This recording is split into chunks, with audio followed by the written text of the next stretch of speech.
Assalamualaikum warahmatullahi wabarakatuh. Perkenalkan, saya Cynthia Deliana Putri, kelas 7B NPM 1750658. Di sini saya akan menjelaskan tentang pengertian penilaian tertulis.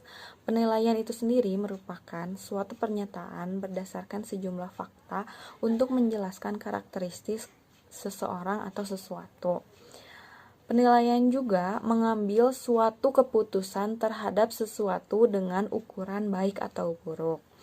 Penilaian ini bersifat kualitatif. Penilaian adalah suatu kegiatan untuk mengetahui apakah sesuatu yang telah kita kerjakan telah berhasil atau belum melalui suatu alat pengukuran yang dapat berupa tes atau non-tes. Nah, penilaian tertulis itu sendiri merupakan penilaian di mana soal dan jawaban yang diberikan kepada peserta didik dalam bentuk tulisan. Tes tertulis merupakan tes di mana soal dan jawaban yang diberikan kepada peserta didik itu dalam bentuk tulisan. Dalam menjawab soal, peserta didik tidak selalu merespon dalam bentuk menulis jawaban, dapat juga dalam bentuk yang lain, seperti memberi tanda, mewarnai, menggambar, dan yang lain-lain. Penilaian tertulis itu penilaian yang dilakukan seorang tenaga didik atau guru untuk mengetahui bagaimana respon atau jawaban siswa dalam bahasa tulisannya sendiri. Jadi, anak dituntut untuk menulis argumennya secara tertulis. Yang selanjutnya ada dasar-dasar penyusunan penilaian tertulis.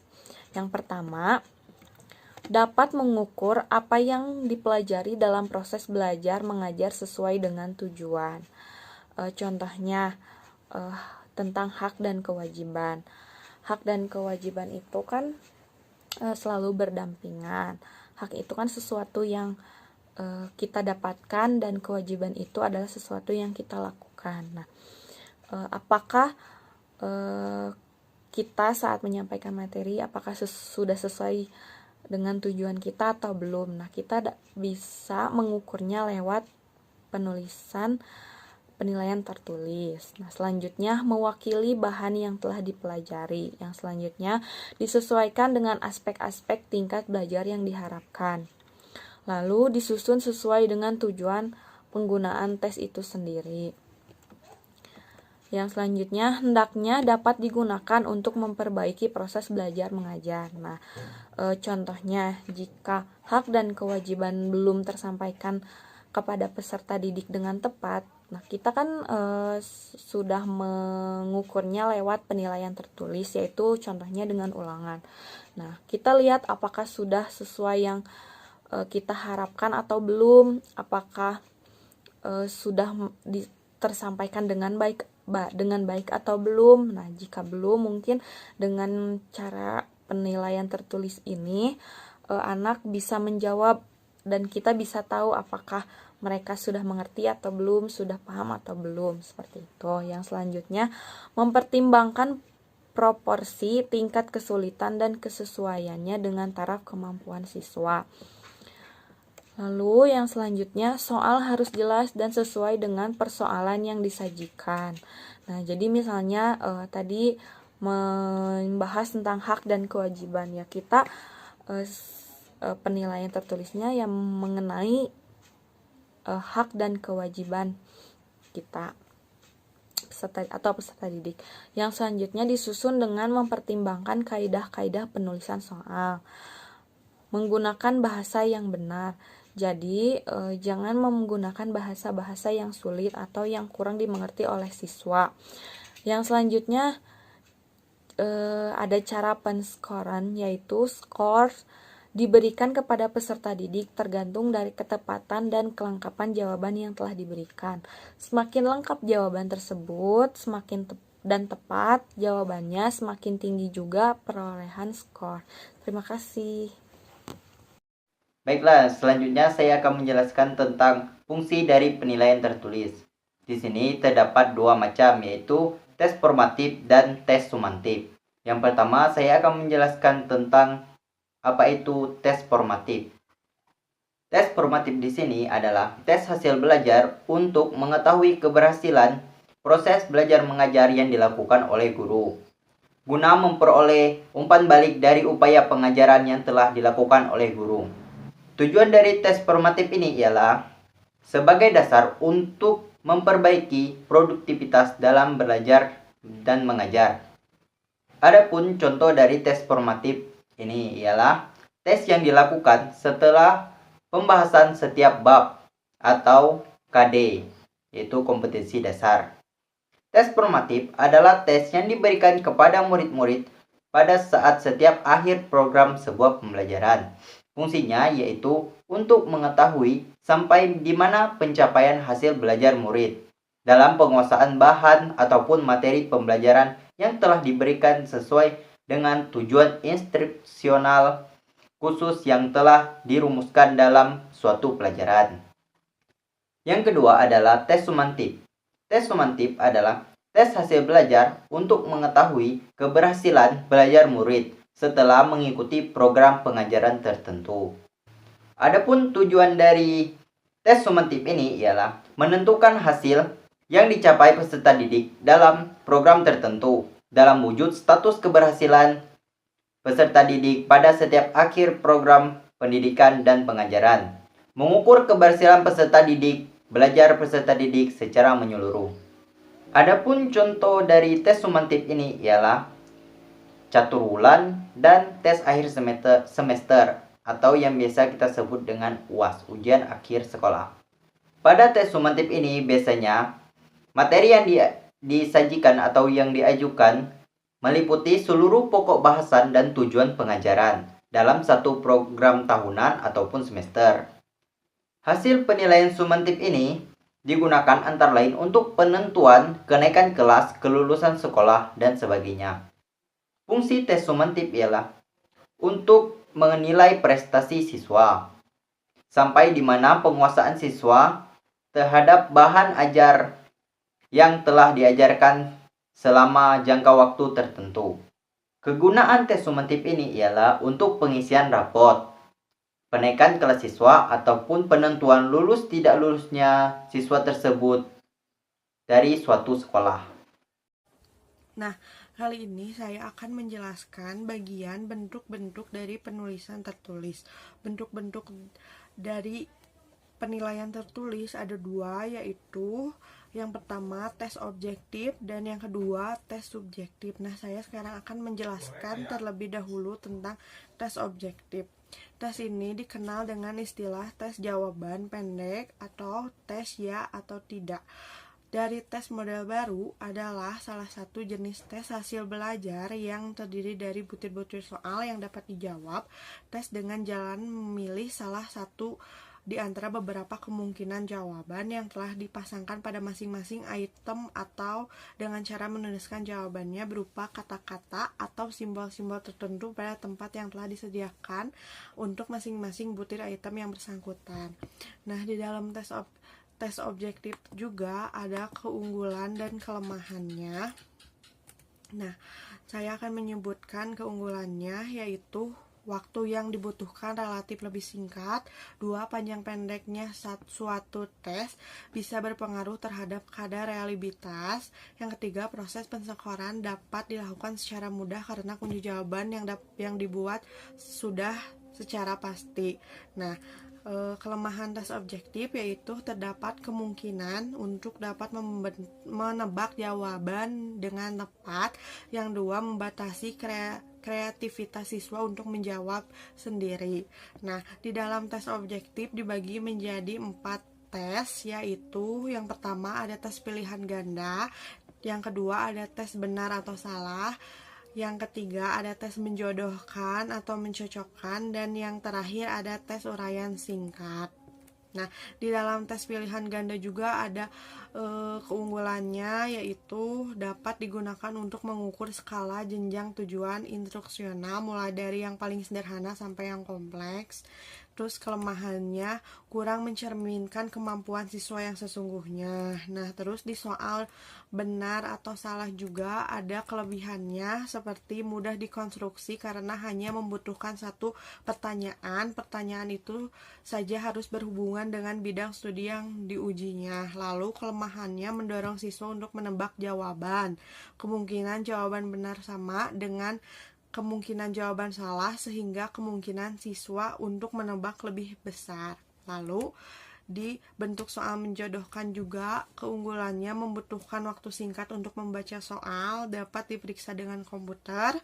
Nah, kelemahannya hanya mengukur tingkat berpikir ingatan, lalu menulis soal cenderung tidak cermat.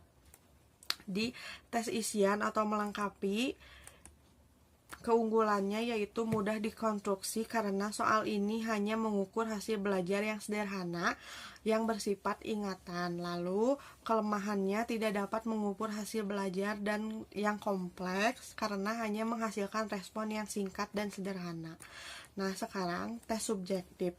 Menurut Soekardi 2008, tes subjektif merupakan tes yang jawabannya berupa uraian dan penyekoran.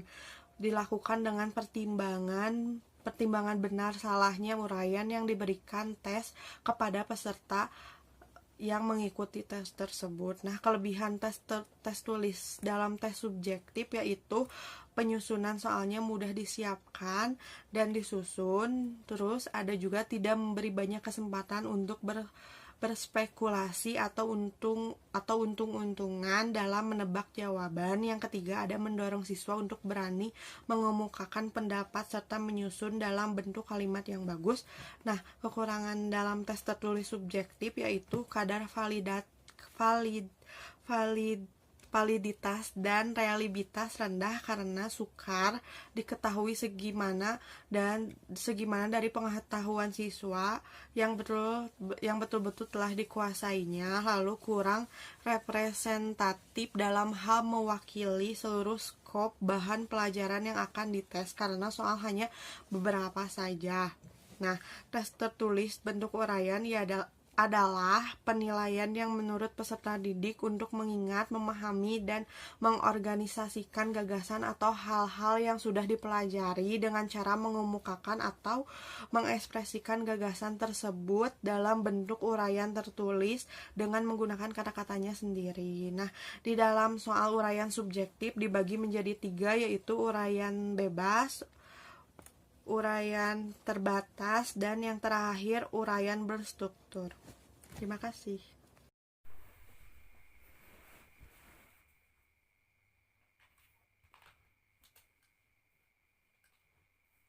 Bismillahirrahmanirrahim. Assalamualaikum warahmatullahi wabarakatuh. Perkenalkan, nama saya Lukman Ramadan, NPM saya 1750665. Di sini saya akan memaparkan materi tentang merancang instrumen penilaian tes tertulis. Sebelum menulis soal, maka hal-hal yang harus dilakukan diantaranya yaitu yang pertama, menentukan tujuan tes. Yang kedua, menyusun kisi-kisi soal. Yang ketiga, penulisan soal. Yang keempat, pemberian skor. Yang kelima, pelaporan hasil tes. Dan yang terakhir, yang keenam adalah tujuan tes tertulis. Sebelum itu, mari kita bahas satu persatu dari hal-hal yang harus dilakukan dalam merancang instrumen penilaian tes tertulis. Yang pertama, tujuan tes tertulis. Tujuan pembuatan instrumen tes ini adalah untuk memperoleh validasi dan reliabilitas yang baik dalam rangka pengembangan instrumen evaluasi. Tes tertulis terutama digunakan untuk mengukur hasil belajar siswa pada ranah kognitif. Tujuan tes pencapaian hasil belajar adalah untuk mendapatkan informasi tentang seberapa jauh si guru dalam memberikan materi kepada siswa atau bagaimana siswa dapat menyerap bahan ajar dalam kegiatan belajar dan mengajar. Tujuan tes diselenggarakan dengan tujuan yang pertama untuk keperluan seleksi, yang kedua untuk menempatkan orang kepada kelas tertentu, yang ketiga untuk mengetahui hasil belajar, yang keempat adalah untuk keperluan diagnostik, dan yang terakhir untuk keperluan uji coba. Kedua, menentukan indikator tes tertulis. Penulisan indikator harus sesuai dengan ketentuan-ketentuan yang telah ditetapkan dalam kisi-kisi. Yang perlu diperhatikan dalam menentukan indikator adalah yang pertama adalah soal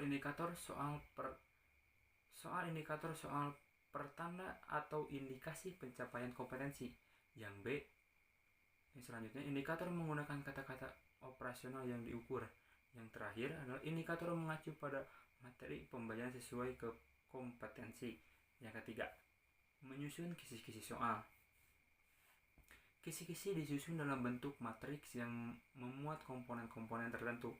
Adapun komponen-komponen suatu kisi-kisi ditentukan oleh tujuan penulisan soal tertentu. Ada tes yang komponennya sederhana, hanya terdiri dari 2 atau 3 unsur, sementara juga ada komponennya yang lebih kompleks. Tes formatif misalnya, cukup 2 komponen, yaitu komponen pokok bahasan atau subpokok bahasan dan komponen ranah kognitif, yaitu aspek tingkah laku yang diukur dengan tes yang hendak disusun. Tes sumatif atau ujian akhir memilih lebih banyak komponen. Sebelum menulis soal tes tertulis, salah satu hal yang harus dilakukan dalam menyusun kisi-kisi tes atau blueprint atau layout atau plan berfungsi sebagai pedoman dalam penilaian soal dan praktikan tes.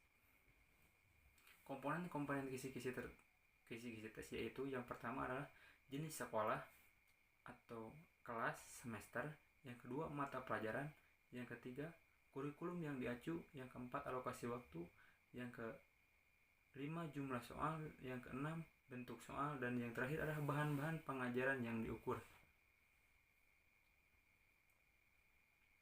Menurut Haris dan Jihad 2008 halaman 65, ada langkah-langkah dalam pengisian kisi-kisi, yaitu yang pertama, mendaftarkan pokok-pokok yang akan diteskan berdasarkan silabus tentunya. Yang kedua, memberikan imbangan atau presentasi untuk masing-masing pokok materi berdasarkan pada luas dan tingkatan kedalamannya materinya. Yang ketiga, merinci banyaknya butir soal yang untuk tiap-tiap materinya. Yang keempat, menentukan proporsi untuk setiap pokok atau aspek intelektual yang diukur setiap pokok-pokok materi. Perhatikan homogenitas dan heterogenitas pada bahan materi yang akan dibuat. Yang kelima, mengisi sel-sel dalam kisi-kisi. Yang keenam atau yang terakhir adalah pemberian nomor pada item kisi-kisi. Sekian presentasi dari saya, pemaparan dari saya, semoga bermanfaat untuk kita semua. Wassalamualaikum warahmatullahi wabarakatuh. Selanjutnya, indikator menggunakan kata-kata operasional yang diukur. Yang terakhir adalah indikator mengacu pada materi pembelajaran sesuai ke kompetensi. Yang ketiga, menyusun kisi-kisi soal. Kisi-kisi disusun dalam bentuk matriks yang memuat komponen-komponen tertentu. Adapun komponen-komponen suatu kisi-kisi ditentukan oleh tujuan penulisan soal tertentu. Ada tes yang komponennya sederhana, hanya terdiri dari 2 atau 3 unsur, sementara juga ada komponennya yang lebih kompleks. Tes formatif misalnya, cukup 2 komponen, yaitu komponen pokok bahasan atau subpokok bahasan dan komponen ranah kognitif, yaitu aspek tingkah laku yang diukur dengan tes yang hendak disusun. Tes sumatif atau ujian akhir memilih lebih banyak komponen. Sebelum menulis soal tes tertulis, salah satu hal yang harus dilakukan dalam menyusun kisi-kisi tes atau blueprint atau layout atau plan berfungsi sebagai pedoman dalam penilaian soal dan praktikan tes. Komponen-komponen kisi-kisi tes yaitu yang pertama adalah jenis sekolah atau kelas semester, yang kedua mata pelajaran, yang ketiga kurikulum yang diacu, yang keempat alokasi waktu, yang kelima jumlah soal, yang keenam bentuk soal, dan yang terakhir adalah bahan-bahan pengajaran yang diukur. Menurut Haris dan Jihad 2008 halaman 65, ada langkah-langkah dalam pengisian kisi-kisi, yaitu yang pertama, mendaftarkan pokok-pokok yang yang akan diteskan berdasarkan silabus tentunya.